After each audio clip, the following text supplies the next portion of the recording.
ربیع الاول، اس کے ماہ کے فضائل، اس کے تعلق سے کیا باتیں ہم کو ملتی ہیں۔ تو آئیے سب سے پہلے اس کی نام کی نومنکلیچر، مطلب اس کا نام ربیع الاول کیوں رکھا گیا، یاد رکھیے۔ تو یہ ربیع الاول جو ہے اس کو کیوں کہا جاتا ہے، اس کا نام ہے، اس کی وجہ جو آتی ہے وہ یہ ہے کہ یہ وہ مہینہ تھا یا وہ سال کا پہلا مہینہ تھا جس کو ہم کہیں گے جو بہار کا مہینہ تھا۔ اور ربیع اور خریف یہ ہندی میں بھی استعمال ہوتے ہیں اور مراٹھی میں بھی استعمال ہوتے ہیں۔ ربیع کراپ اور خریف کراپ انگلش میں بولا جاتا ہے، انڈین کا یہ ایکچولی عربک ورڈ ہے، ربیع اور خریف، یاد رکھیے، ٹھیک ہے، موسم کے اعتبار سے۔ تو ربیع کہتے ہیں، یاد رکھیے، وہ موسم جو جس کو کہیں گے سرما یا کھیتی کے اعتبار سے اچھا ہوتا ہے، چونکہ اہل عرب میں یہ پہلا مہینہ تھا جو مہینہ، یاد رکھیے، بہار کا مہینہ کہلاتا تھا۔ وہاں مہینے ایسے نہیں ہوتے کہ گرمی سردی بارش جیسے انڈیا میں ہوتے ہیں، بٹ میکسیمم گرمی ہوتی ہے، کچھ مہینے بارش اور سردی کے کہلاتے ہیں۔ تو یہ پہلا مہینہ بہار تھا، اس کو ربیع کہتے ہیں۔ اور یہی ربیع اردو میں بھی، مراٹھی میں بھی، ایون کراپس کے لیے بھی انگلش میں استعمال ہوتا ہے، ربیع کراپ اینڈ خریف کراپ، وہ عربی کا ہے، یاد رکھیے، ٹھیک ہے۔ تو ربیع اسی سے آتا ہے۔ تو پہلا بہار کا مہینہ ربیع اول، اور ربیع الثانی دوسرا بہار کا مہینہ، ٹھیک ہے، ربیع۔ تو اس وجہ سے چونکہ یہ پہلا بہار کا مہینہ تھا تو مشرکین جو اس کو ربیع الاول کہتے تھے، یا ربیع الاول جس کو عام زبان میں ہم کہتے ہیں، مطلب پہلا بہار والا مہینہ تھا، یاد رکھیے، ٹھیک ہے۔ اسی طرح جو ہے اس کے فضائل کے تعلق سے یاد رکھیے، اس کے فضائل کے اندر ایک بات آتی ہے اور وہ یہ ہے کہ نبی اکرم صلی اللہ علیہ وسلم کی پیدائش اس مہینے میں ہوئی، یاد رکھیے۔ یہ اس مہینے کی سب سے بڑی اور اکلوتی فضیلت ہے جو ہم کو ملتی، یاد رکھیں، اس کے علاوہ اس مہینے کی کوئی فضیلت نہیں۔ اور میں جب مہینوں کی ترتیب انشاءاللہ آپ سامنے رکھ رہا ہوں تو میں پہلے فضائل رکھوں گا اور فضائل کے بعد ان میں کرنے والے اعمال بھی میں رکھوں گا انشاءاللہ۔ تو فضائل میں تو یہ بات آ گئی کہ نبی اکرم صلی اللہ علیہ وسلم کی پیدائش ربیع الاول اس مہینے کے اندر، یاد رکھیے، ہوئی ہے، ٹھیک ہے، اس مہینے کے اندر۔ یہ اس منتھ کی پہلی فضیلت ہے، یاد رکھیے۔ اور اسی مہینے نبی اکرم صلی اللہ علیہ وسلم کی وفات ہوئی ہے۔ ایک روایت کے مطابق آپ کی پیدائش 9 جو ہے ربیع الاول کو ہوئی اور آپ کی وفات 12 ربیع الاول کو ہوئی، لیکن مختلف روایت کے ساتھ 9 یا 8 کی بھی روایتیں آتی ہیں، 9 ربیع الاول کی آتی ہیں، 10 ربیع الاول کی آتی ہے، 11 ربیع الاول کی آتی ہے، اور 12 ربیع الاول کو نبی اکرم صلی اللہ علیہ وسلم پیدا ہوئے۔ اس طرح کی روایتیں بہرحال ہم کو ملتی ہیں، لیکن یہ بات میں کوئی اختلاف نہیں کہ آپ کی وفات 12 ربیع الاول کو ہوئی، آپ پیدا پیر کو ہوئے، آپ کا انتقال پیر کو ہوا، ٹھیک ہے۔ پیدائش اور دن ایک تھا، تاریخ ایک نہیں تھی، یاد رکھیے، اس علماء نے اختلاف کیا، لیکن راجح جو مسئلہ سمجھا جاتا ہے وہ یہ ہے کہ آپ 9 ربیع الاول کو پیدا ہوئے اور 12 ربیع الاول کو انتقال کر گئے، اور دن ایک ہی تھا، منڈے کا دن، پیر کا دن۔ سمجھ گیا بات؟ تو یہ اس منتھ کی سب سے بڑی اور اکلوتی فضیلت ہے، یاد رکھیے۔ بھائی اس مہینے میں مسنون اعمال کیا ہے؟ اس مہینے میں یاد رکھیے نبی اکرم صلی اللہ علیہ وسلم نے یا قرآن میں اور نبی اکرم صلی اللہ علیہ وسلم نے کوئی مسنون اعمال نہیں بتائے۔ فضیلت اپنی جگہ ہے اور اعمال اپنی جگہ ہے۔ تو اس مہینے میں کوئی مخصوص عمل نہیں ہے، وہی عام اعمال جو عام مہینوں میں آپ کرتے ہیں جو مسنون ہے وہ اس مہینے میں مسنون ہے، جیسا اللہ کا ذکر و اذکار، رات میں قیام کرنا، پیر اور جمعرات کا روزہ رکھنا، ٹھیک ہے۔ اس کے علاوہ ایام 20 کے مطلب 13، 14 اور 15 چاند کے اعتبار سے اس کے روزے رکھنا، یہ ایک عمومی چیز ہے۔ یہ تمام فضائل جو عام دنوں میں وہ ان ایام میں بھی ہے، لیکن اس مہینے کی، اس ماہ کی کوئی مخصوص یا خاص فضیلت نہیں ہے، یہ بات آپ ذہن نشین کر لیں۔ پھر کوئی کہہ سکتا ہے کہ پھر اوپر تو ہم نے بولے کہ اس مہینے کے اندر اللہ کے رسول صلی اللہ علیہ وسلم پیدا ہوئے، پیدا ہونا الگ چیز ہے، عمل کرنا اس پہ کوئی مسنون عمل کا ہونا دوسری چیز ہے۔ مہینوں کی فضیلت ایک چیز ہے اور اس میں عمل کرنا ایک الگ چیز ہے، یاد رکھیے، بالکل مختلف دو چیزیں ہیں۔ تو اس میں یاد رکھیے اعمال ثابت نہیں ہیں، اور ہم دیکھتے ہیں جیسے یہ مہینہ آ جاتا ہے ربیع الاول کا مہینہ، تو ہمارے پاس ہم دیکھتے ہیں مختلف قسم کی بدعات شروع ہو جاتے ہیں۔ یاد رکھیں شروعات یہاں سے ہوتی ہے کہ کسی نے ایک من گھڑت بات بیان کر دی جس کی بیس لیس، جس کی کوئی بنیاد روایت نہیں، وہ یہ ہے کہ جو ربیع الاول کے آنے سے پہلے اس کی آمد کی مبارکباد دے دے، مطلب یہ کہہ دے کہ ربیع الاول مبارک ہو، تو اس پر جہنم کی آگ حرام کر دی جاتی ہے۔ یہ بیس لیس بات ہے، مطلب یہ کوئی روایت ہی نہیں ہے سیدھے سے۔ ایک تو ہوتی گھڑی ہوئی روایت ہے، بیس لیس، اور پتہ نہیں کتنے مہینوں کو لوگوں نے بنا دی۔ ٹھیک ہے، ربیع الاول کی آئے تو فلاں، فلاں مہینے کی آئے تو فلاں، یہ بیسلس ہے، من گڑت ہے، موضوع باتیں یاد رکھیے جو بیان کی جاتی ہے۔ ایسی کوئی فضائل قرآن و سنت میں نہیں آتے کہ ربیع الاول کی جو مبارکباد دے تو اس پہ جہنم کی آنکھ حرام ہو جاتی ہے، ایسی کوئی فضیلت، یہ بات ذہن نشین کر لے، اس منتھ کی، اس مہینے کی ثابت نہیں ہے۔ اسی طرح اس مہینے میں کچھ لوگ ایک اور غلط کام کرتے ہیں، عید مبارک کے الفاظ استعمال کرتے ہیں، خاص طور سے نبی اکرم صلی اللہ علیہ وسلم کی پیدائش پر یا اس مہینے کی آمد پر، دونوں پہ کہتے ہیں بھائی عید مبارک۔ تو یاد رکھیے کوئی عید اس مہینے میں نہیں ہے۔ نبی اکرم صلی اللہ علیہ وسلم اور شریعت میں بتائے گئے صرف دو عید ہے، عیدین۔ کون کون سی عید ہیں؟ ایک عید ہے عید الفطر اور ایک عید ہے عید الاضحیٰ۔ بس یہ دو عیدیں، میٹھی عید اور تیز عید۔ عام لوگ جو نہیں سمجھتے بات کو تو میں بتانے کے لیے، ایک جس میں شیرخورما بنتا ہے اور ایک جس میں قربانی دی جاتی ہے، ٹھیک ہے؟ تو بس دو عیدیں ہیں، اس کے علاوہ تیسری کوئی عید نہیں ہے۔ اب لوگ بڑی حجتیں اور بحث کرتے ہیں، نہیں نہیں تیسری عید بھی ہے۔ کون سی عید ہے تیسری؟ جمعہ۔ جمعہ بھی عید المومنین ہے نا، تو بھائی جمعہ اگر ملا لے تو تیسری عید کہاں ہو رہی ہے؟ تقریباً 50 جمعے آتے ہیں ایک لونار کیلنڈر کے اندر، تو 50 اور 2 ملا کے 52 ہو جائیں گی، پھر تو عیدیں 3 کا ہوں گی۔ اگر کوئی بولے جمعہ بھی عید ہے تو ہر ہفتے آ جا رہی وہ عید، تو مہینے کے اندر 4 سے 5 آ جاتی ہو۔ جس مہینے میں شوال آ جائیں گا تو اس مہینے میں 5 اور 1 6 ہو جائیں گی، یا 4 اور 1 5 ہو جائیں گی۔ جس مہینے میں بقرعید آ جائیں گی تو اس مہینے میں 4 یا 5 جمعے ہوں گے تو 5 یا 6 عیدیں ہو جائیں گی۔ تو اگر ایسا کاؤنٹ کرے تو پھر 3 عیدیں نہیں ہوتی، پھر ہوتی تقریباً 50 سے زائد 51 52 عیدیں ہوتی ہیں۔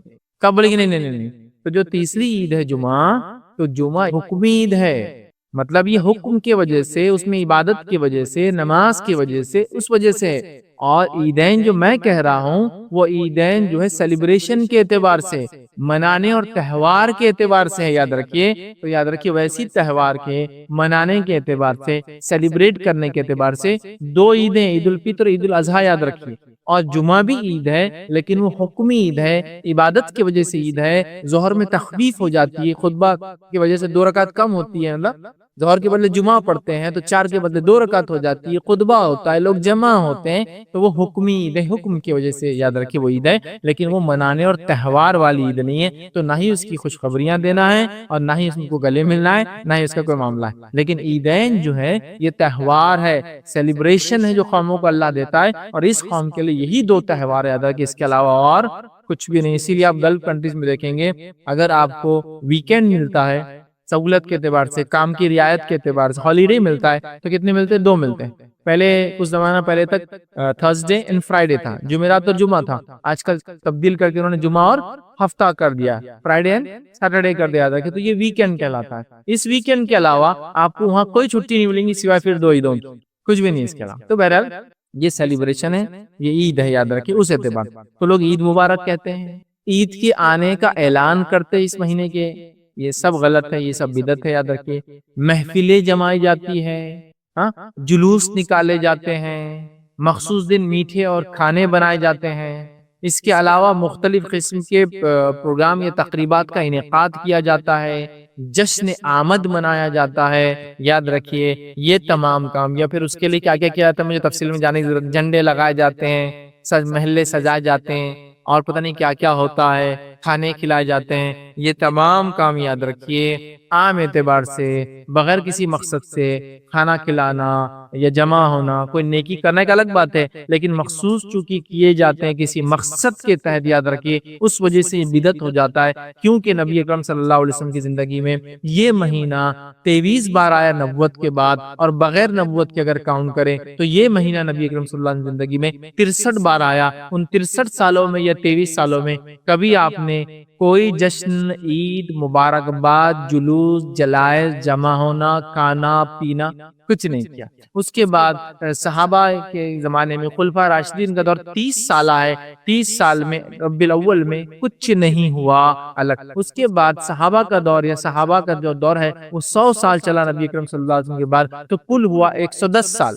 نبی اکرم صلی اللہ علیہ وسلم ہجرت کے بعد 110، یا عام طور سے نبی اکرم صلی اللہ علیہ وسلم وفات کیا 100 سال چلا، تو 100 سال وہ چلا ہوا تھا، 110 ہجری کاؤنٹ کر لیجئے اس طرح سے، یاد رکھیں، ٹھیک ہے۔ تو 110 ہجری میں آخر صحابی کا جو انتقال ہوا، کیونکہ نبی اکرم صلی اللہ علیہ وسلم حدیث میں بیان کیا تھا میرے دنیا سے جانے کے بعد 100 سال بعد تم میں سے کوئی زندہ نہیں رہیں گا، تو لہٰذا اللہ کے رسول کی وفات کر 100 ایئر مطلب 110 ہجری کے بعد کسی شخص کو صحابی نہیں مانا جاتا، یاد رکھیں۔ تو 110 ہجری ہو چکی ہے، ان 110 ہجری تک بھی کچھ بھی اس منتھ میں نہیں منایا گیا۔ اس کے بعد آیا اماموں کا دور، تابعین تبع تابعین کا دور ہے اور اماموں کا دور ہے، تابعین اور تبع تابعین اور اماموں نے کسی نے بھی ان ایام میں خاص طور سے ربیع الاول میں کوئی تہوار، کوئی پروگرام، کوئی جشن، کوئی عید نہیں منائی۔ اگر ایسا ہے، کچھ لوگ دعویٰ کرتے ہیں تو وہ اپنے فقہ کو اٹھا لے، جس بھی فقہ کو مانتے ہیں، اور اس میں کوئی باب بتائے کہ ربیع الاول کے فضائل اور اس کے مسائل کا بیان، ربیع الاول کو منانے کا طریقہ، باقی سب ہے نا، عید الفطر کے فضائل اور مسائل، عید الاضحیٰ کے فضائل اور مسائل،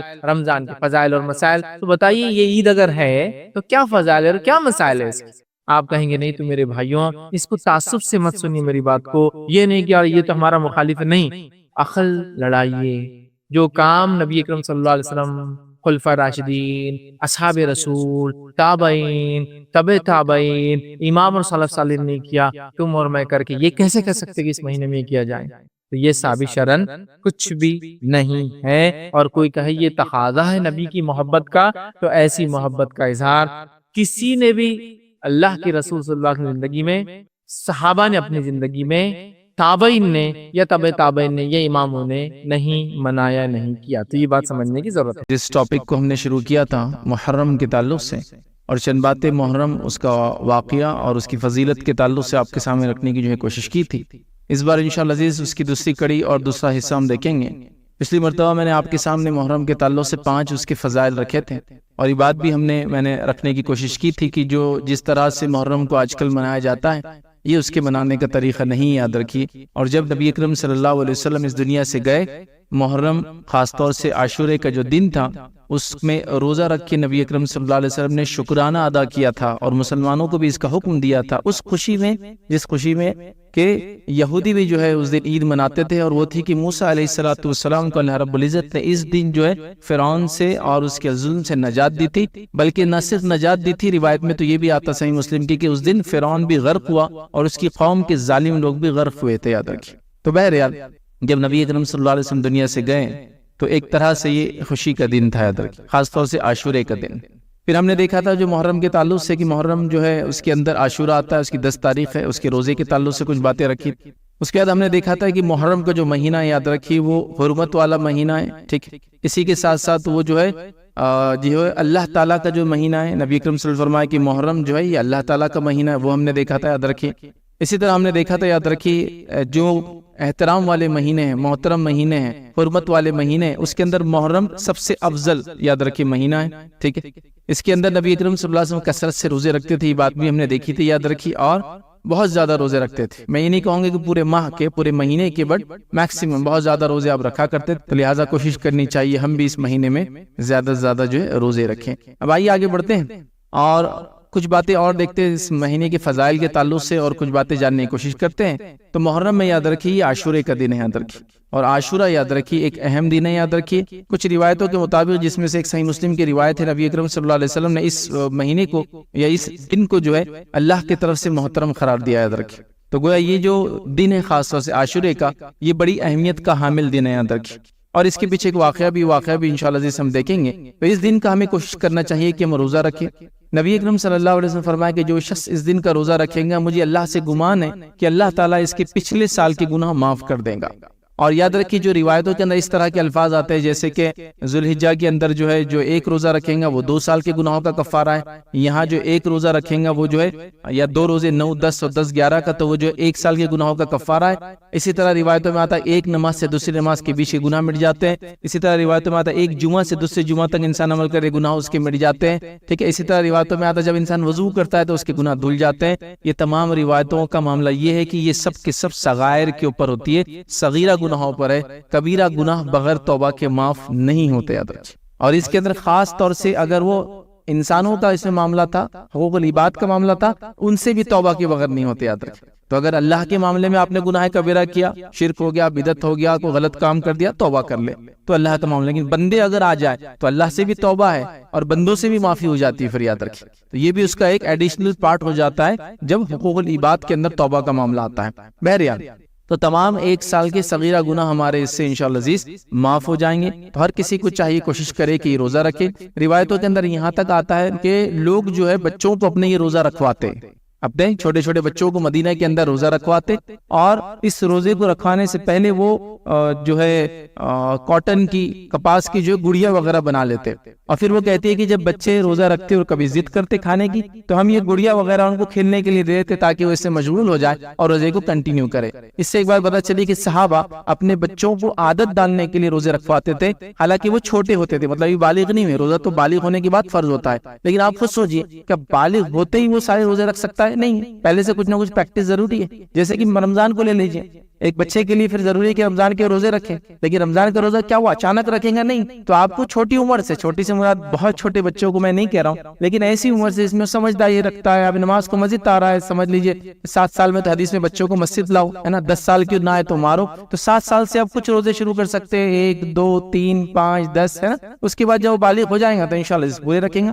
تو یہاں صحابہ کی جو عمل ہے، جو پریکٹس بتا رہی ہے کہ وہ چھوٹے بچوں کو بھی روزہ رکھاتے تاکہ ان کو عادت ہو، حالانکہ ان پہ روزہ فرض نہیں ہوتا، اور ویسے بھی محرم کا روزہ تو فرض تھا بھی نہیں یاد رکھ، لیکن عادت کے لیے، اور اس میں وہ مشغولیت کے لیے ان کو کھلونے وغیرہ جو ہے کچھ کپڑے کے یا کپاس کے بنا دیتی تاکہ وہ ضد کرتے جب کھانے کی ان کو یاد آتی تو وہ ان کو دے دیتے، پھر وہ کھیل میں لگ جاتے اور اس چیز کو بھول جاتے، یاد رکھیے کہ وہ روزہ ہے، تو یہ عادت دلانے کے لیے تھا، یاد رکھیے۔ تو اس سے پتہ چلا کہ روزہ اہمیت کا حامل ہے اور صحابہ خود بھی رکھتے تھے اور اپنے بچوں کو بھی رکھاتے تھے، یاد رکھیے۔ تو جو شخص صحت پائے، حالات اس کے لیے درست ہو، میسر ہو، تو وہ ضرور جو ہے 10 کا روزہ رکھے، اور نبی اکرم صلی اللہ علیہ وسلم نے یہ حکم دیا اور حدیث میں فرمایا تھا اگر میں زندہ رہا، ٹھیک ہے، تو میں آنے والے سال سے، چونکہ آپ نے یہ روزہ رکھا تو آپ کو بتائے گا یہود بھی روزہ رکھتے ہیں، تو آپ نے کہا اگر میں زندہ رہا تو آنے والے سال میں 9 کا بھی روزہ رکھوں گا، یاد رکھیں۔ جو شخص محرم کا 10 کا روزہ رکھے اس سے پہلے یا اس کے ایک دن بعد کا بھی روزہ اس میں اضافہ کر لے، یاد رکھیں۔ تو لہٰذا ہمیں بھی چاہیے کہ ہم 9-10 کا رکھیں۔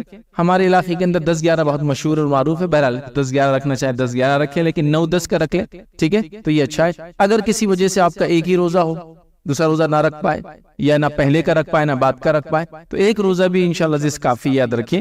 2 ضروری نہیں ہے، لیکن جو رکھ سکتا ہے وہ 2 ضرور رکھے، یاد رکھیں۔ اور اگر کوئی شخص نہ ہی رکھ پائے کسی وجہ سے، سفر ہے اور باقی چیزیں جس میں آپ کو تو بیماری ہے، رمضان کا روزہ بھی آپ چھوڑ سکتے، لیکن اس کی قضا ہوتی ہے، اس روزے کی قضا نہیں ہوتی، یاد رکھیں۔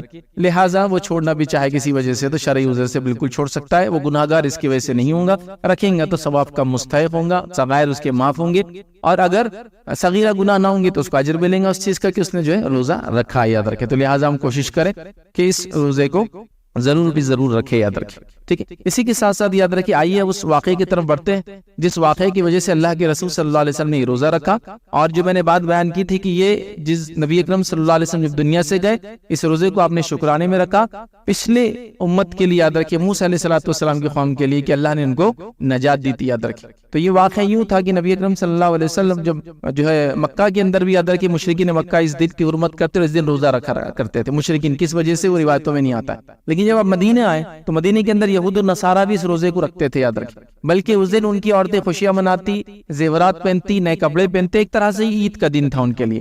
تو جب ان سے پوچھا گیا کہ یہ اس طرح سے کیوں مناتے ہیں تو انہوں نے کہا کہ اس دن اللہ رب العزت نے موسیٰ علیہ السلام کو فرعون سے نجات دی تھی، لہٰذا ہم شکرانے کے اندر یہ روزہ رکھتے ہیں۔ تب نبی اکرم صلی اللہ علیہ وسلم نے فرمایا تھا ہم موسیٰ پہ زیادہ حق رکھتے ہیں ان یہودیوں سے، لہٰذا ہم بھی اس روزے کو رکھیں گے۔ پھر آپ روزہ رکھتے رہے، اور اس کے بعد آپ نے آخر وقت یہ بیان کیا تھا کہ اگر موقع ملا تو اگلے سال سے میں جو ہے 2 روزے رکھوں گا، لیکن آپ 2 روزے نہیں رکھ پائے، آپ ایک ہی روزہ رکھتے اپنی زندگی میں، یاد رکھیں۔ بہرحال تو اس سے پتہ چلا کہ یہ خوشی کا دن تھا اور وہ کیا گیا۔ اس سے ایک اور بات پتہ چلتی اس واقعے سے، وہ یاد رکھی، وہ یہ ہے کہ اسلامی اخوت، اسلامی بھائی چارہ، یہ جو بردرہوڈ ہوتا ہے ہمارے اندر، بھائی چارہ کی بہت اہم ہے، یاد رکھیں۔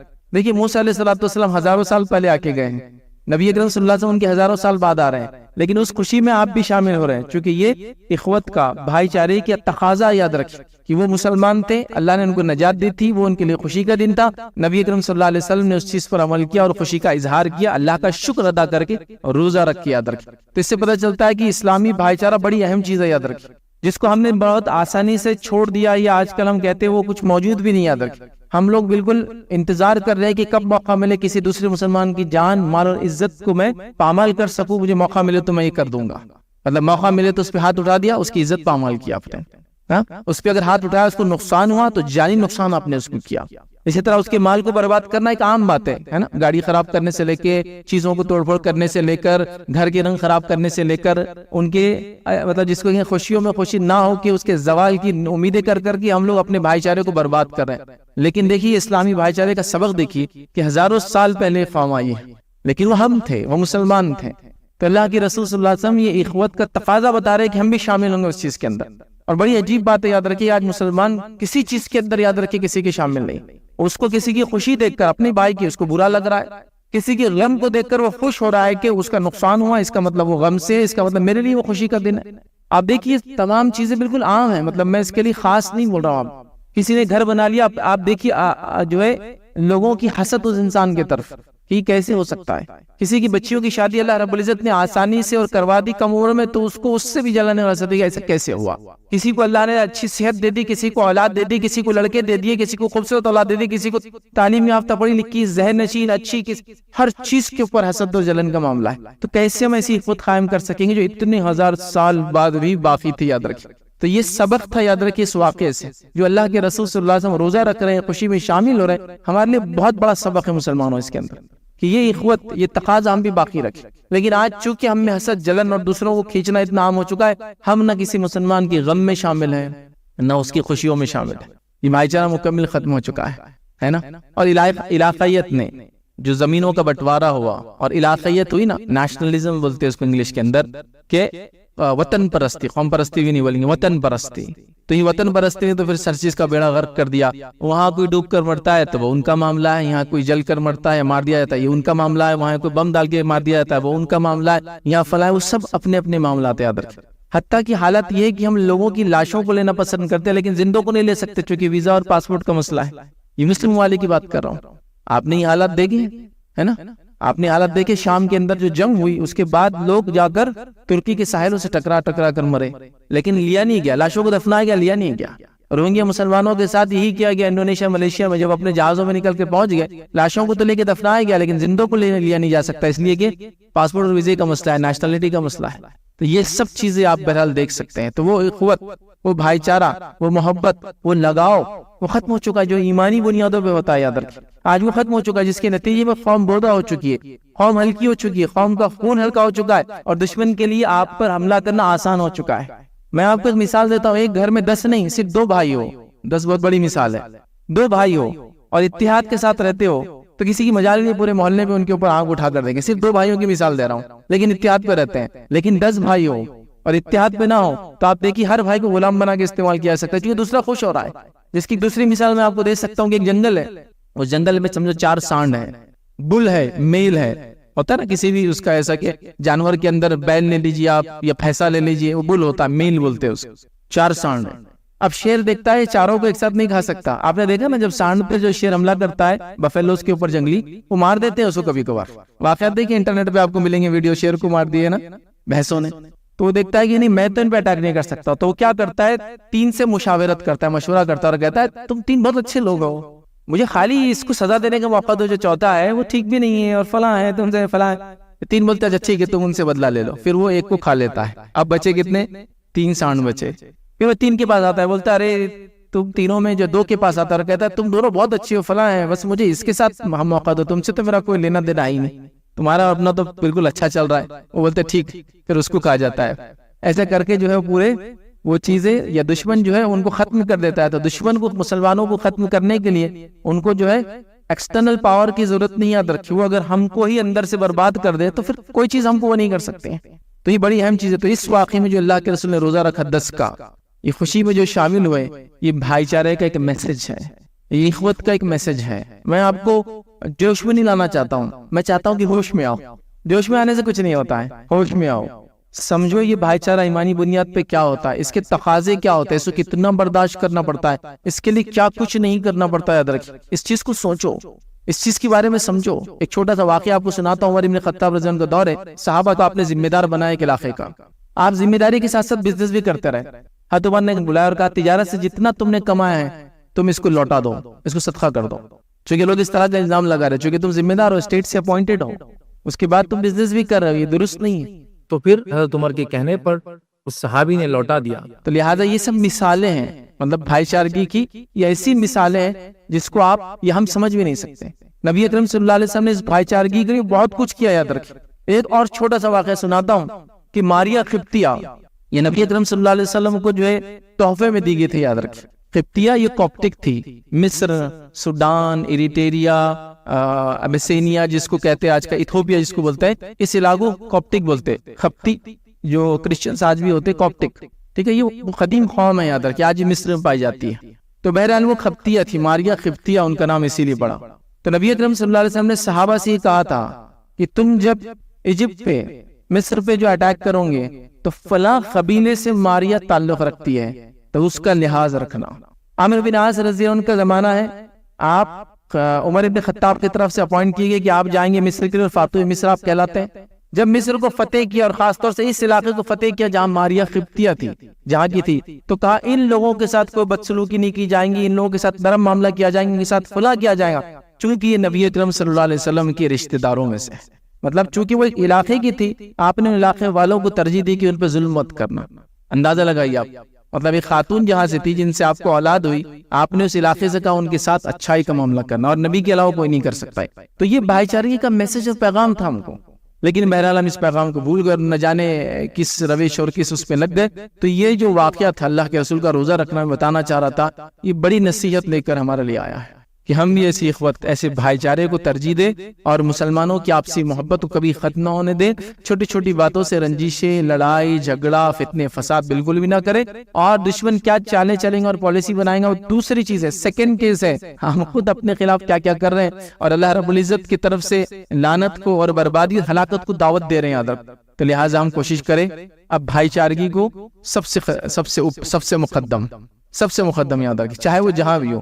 یہ تو مسلمان گزر چکے، یاد رکھ، ہزاروں سال پہلے گزر چکے تھے موسیٰ علیہ السلام اور ان کی قوم، اور اللہ کے رسول کا ان سے محبت کا اظہار کرنا اس طرح سے یہ ہمارے دلیل ہے کہ زندوں کے ساتھ کتنا اچھے عمل کی ضرورت ہے جب گزرے ہوئے لوگوں کے ساتھ یہ عمل کیا گیا.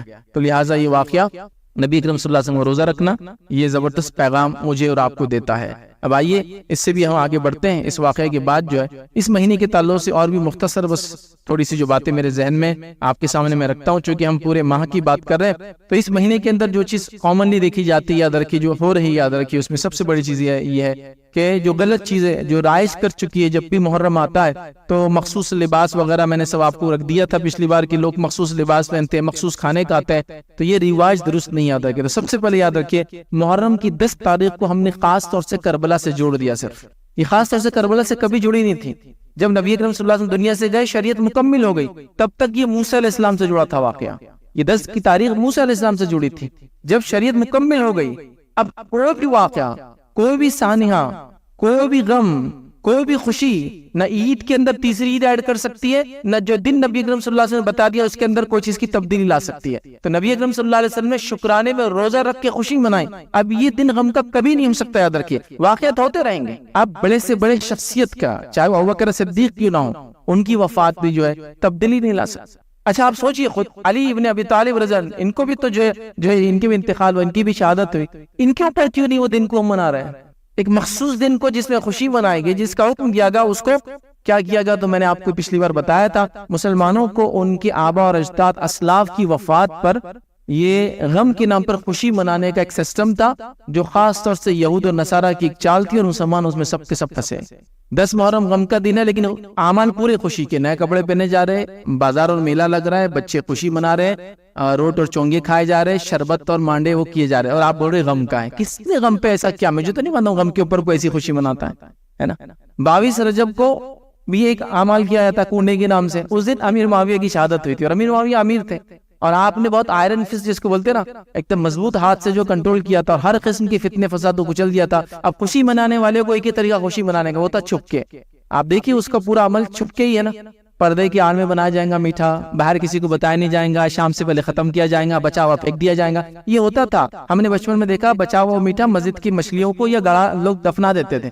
کیوں یہ چھپ کر خوشی منائی جا رہی ہے؟ یہ کون سی خوشی ہے جس کو اتنا خفیہ طور سے منایا جاتا ہے؟ یہ چونکہ اس زمانے میں کچھ لوگوں کو خوشی ہوئی ان کی وفات پر، لہٰذا خوشی ڈائریکٹلی تو منا نہیں سکتے، خلیفہ کا انتقال ہوا، لہٰذا چھپ کر گھروں میں منایا جائے. چھپ چھپ کے آؤ، کھاؤ، وہیں ہاتھ دو، وہیں رکھو، مٹی کو اس میں کرو، رات میں اس کو دفنا دو. یہ تمام چیزیں غم کے نام پر انہوں نے خوشی بنوانے لگائی. لگائی. میں نے 12 ربیع الاول کی آپ کو مثال دی تھی. کیا مناتے تھے آج سے 10 20 50 سال پہلے، جب تک لوگوں کو عربی کا یا عام نالج نہیں آیا تھا؟ 12 وفات پیدائش کو بولتے ہیں، وفات مرنے کو بولتے، سب کو پتا ہے.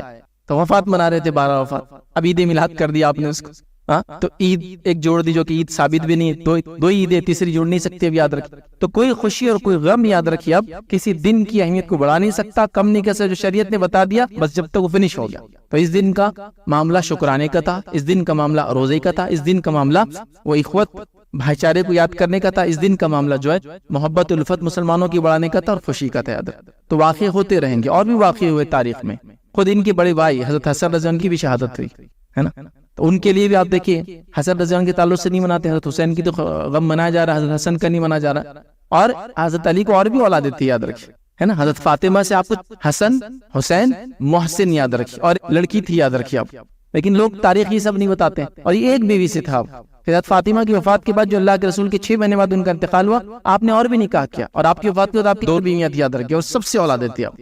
تو کئی بچے اور بچیوں کا آپ کے تذکرہ آتا ہے، کسی کو اہمیت نہیں دی ہم نے. تو آپ دیکھیے مخصوص شخصیت کو اٹھانا، یقیناً وہ آل رسول سے ہماری ان سے محبت ہے. یہ محبت میں ذرہ برابر بھی کمی نہیں آ سکتی. اس محبت کی وجہ سے لوگ ہم کو جو بولنا چاہے بول سکتے ہیں. یہ محبت ہے، چونکہ وہ خاندان ہی اتنا عظمت والا ہے. یاد رکھیں نبی کریم صلی اللہ علیہ وسلم کے خاندان کی ہم بات کر رہے ہیں، ٹھیک ہے. لیکن ان کی خوشی سے اب شریعت میں کوئی عید ایڈ نہیں ہو سکتی، ان کی غم سے شریعت پہ کوئی غم کا دن ایڈ نہیں. یہ میں بتانا چاہ رہا ہوں. تو واقعہ تو ہوا، تاریخ ہے اور صحیح نہیں ہے، ہم مانیں گے اس چیز کو، ایسا نہیں ہونا چاہیے تھا، لیکن بہرحال ہوا. تو ہم نے کیا دیا، اس کو مخصوص کر دیا. تو یہ مخصوص کس دن سے میں نے آپ کو بتا دیا، کربلا سے یہ مخصوص نہیں ہو سکتا ہے، ٹھیک ہے.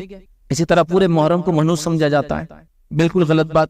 کوئی دن، کوئی گھڑی، کوئی وقت منحوس نہیں ہوتا، سوائے اس شخص کے اعمال اس کو نحوست والا کر سکتے ہیں. ہوتا ہے نحوست ہوتی ہے چیزوں میں، وہ کب ہوتی ہے؟ اس کے اعمال کی وجہ سے ہوتی ہے. ایک آدمی گنہگار، شرک اور کفر میں ڈوبا ہے تو آپ کہیں گے اس کا مال بھی نحوست لاتا ہے، اس کا گھر بھی نحوست بھرا ہے، کیونکہ اس سے نحوست ہی آئیں گے اس کی برائی کی وجہ سے. لیکن اس کی نحوست اس کے لیے، پورے سماج کے لیے نہیں ہوتی ہے. تو نحوست ہوتی ہے وقت میں، لیکن وہ اس آدمی کے اعمال کی وجہ سے ہوتی ہے. تو یہاں تو پورا مہینہ منحوس بنا دیا آپ نے. کیسے؟ شادی نہیں، بیاہ نہیں، خوشی نہیں، فلاں نہیں. آج کل خیر کر رہے ہیں، پہلے نہیں کرتے تھے. دوسرا یاد رکھیے، مخصوص جو ہے اس کو جس کو کہتے ہیں نظر اور نیاز اور منتیں اس مہینے منائی جاتی، جو کچھ بھی ثابت نہیں ہے. مخصوص آل رسول مطلب آپ سب کے خاندان کے لوگوں سے، اور کیا کیا رسومات نہیں کیے جا رہے، بہرحال آپ سب جانتے، کچھ بھی ثابت نہیں ہے. نظر اور نیاز صرف اور صرف اللہ کے لیے ہوتی ہے، اس کے علاوہ کسی کے لیے نہیں ہوتی. یہ بھی نہیں کہ کسی اور کے لیے اللہ کے نام سے، وہ بھی غلط ہے، وہ بھی جائز نہیں، حرام ہے. بہرحال اسی طرح ہمارے ماحول میں آج کل تو الحمدللہ کم ہو گیا، لیکن ابھی بھی باقی ہے تازیے، سواریاں اس کو بولتے ہیں، اور پھر وہ پنجے، پھر گھوڑے، پھر شیر اور چیتے، سب آپ دیکھ سکتے مارکیٹ میں کیا کیا ہوتا ہے. یہ سب ابھی بھی ہو رہا ہے، کم ہو گیا الحمدللہ، لیکن ہو رہا ہے. یہ تعزیہ وغیرہ تو بالکل صحیح نہیں. یاد رکھیں کہاں سے آئے، کیا ان کا وجود ہے. اس چیز کو دیکھ کر آپ بولیں گے عجیب و غریب چیز ہے. ایک ڈنڈے پہ کپڑے پہ کپڑا لٹکا دیا گیا، ایک آدمی اس میں اتنی انرجی لاتا کہاں سے ہے جو اتنی دیر تک لے کر اس کو سوار ہوتا ہے، سوائے اس کے کہ بیچارہ اپنے ہوش میں نہ ہو. ایک عام آدمی اتنی دیر تک کچھ بھی نہیں کر سکتا. بہرحال یہ سب حالات، اور لوگ اس سے نظریں مانگ رہے ہیں، منت مانگ رہے ہیں، اس کے نیچے سے گزر رہے ہیں. آپ دیکھیے یہ سب چیزیں ہو رہی. بلکہ ہم چھوٹے تھے تو اتنی باتیں بھی ہم نے سنی، اللہ رحم کرے، اللہ معاف کرے، کہ بولے فلاں ایک تعزیہ اگر فلاں ایک دوسرے تعزیے سے مل لیے، جس کا نام ایک بڑے صاحب اور دوسرے کا نام چھوٹے صاحب تھا، دونوں مل گئے تو قیامت آ جائیں گے اس دن. یہ عام بات تھی بالکل. یہ سب چرچی تھے، مطلب چھوٹے تھے تو یہ سن رہے تھے ہم گلی گلی. مطلب دیکھیے علامت قیامت بھی ہمارے بچپن میں کسی نے بتایا نہیں ہم کو کہ کیا ہے یہ علامت قیامت. تو بولے یہ علامت قیامت ہے، فلاں ایک جگہ بیٹھتے ہیں، فلاں ایک جگہ بیٹھتے ہیں. تو بڑے اور چھوٹوں کا جس دن ملن ہو گیا تو اس دن بولے قیامت آ جائے گی. عجیب و غریب مطلب چیز ہے یہ عقائد. اتنی عقیدے کی کمزوریاں کہ ایک مسلمان کو یہ نہیں پتا قیامت کب آئیں گی.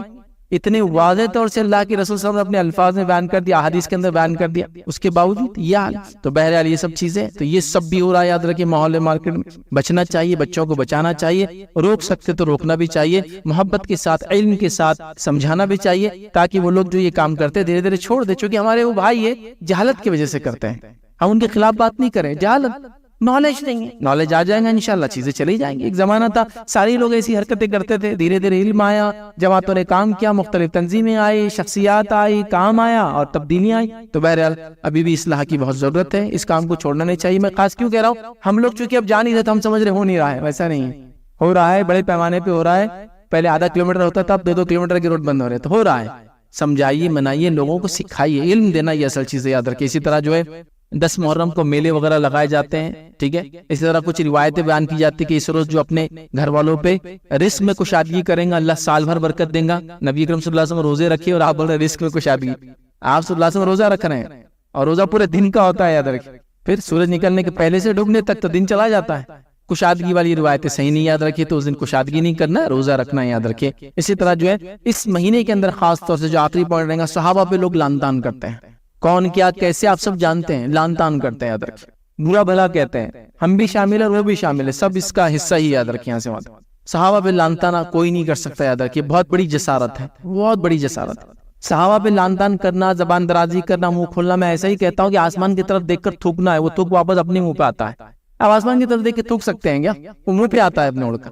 تو صحابہ کے بارے میں بہت احتیاط کرنے کی ضرورت ہے. ان کی جس کی شخصیات جو ہے بڑی معتبر، بڑی اہمیت کی حامل ہے. کبھی موقع رہا تو میں صحابہ کی فضائل آپ کے سامنے بیان رکھنے کی کوشش کروں گا، لیکن ایک فضیلت میں قرآن سے صرف ان کی بتاتا ہوں. وہ یہ ہے کہ اللہ رب العزت نے قرآن فرمایا فَإِنْ آمَنُوا بِمِثْلِ مَا آمَنْتُمْ بِهِ فَقَدِ اهْتَدَوْا، کہ اے لوگوں فَإِنْ آمَنُوا، اللہ فرما رہا ہے کہ اگر یہ لوگ ایمان لائے جیسے کہ، ٹھیک ہے جی، اللہ کیا فرماتا ہے فَإِنْ آمَنُوا بِمِثْلِ مَا آمَنْتُمْ بِهِ فَقَدِ اهْتَدَوْا، کہ اگر یہ لوگ ایمان لائے جیسے کہ صحابہ ایمان لائے تو یہ ہدایت یافتہ ہوں گے.